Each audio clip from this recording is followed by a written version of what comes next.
Ever felt like you're drowning in numbers, charts, and random data? Don't worry, data analytics is here to save the day. Let's say you run a pizza shop. Sales are high on weekends, but you're not sure why. Data analytics helps you understand the pattern, predict future sales, and make smarter choices, like hiring more staff on Saturdays. So, how does it work? Let's break it down into 4 simple stages. 1. Descriptive analytics. What happened?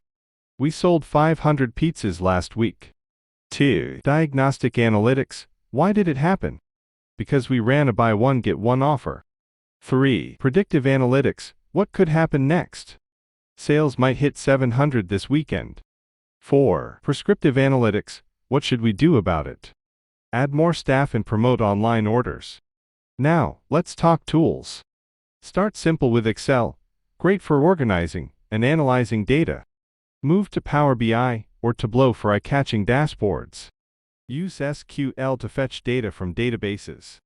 And if you're into serious analysis, try Python or R. Remember, you don't need to learn everything at once. Pick a tool, practice, grow. From business and marketing to sports and healthcare, data analytics is everywhere. So whether you're a student, entrepreneur, or just curious, data can help you make better, faster decisions. Like this video, hit that subscribe button and tell us in the comments. Which tool or stage are you most excited to learn about? Stay curious, stay analytical.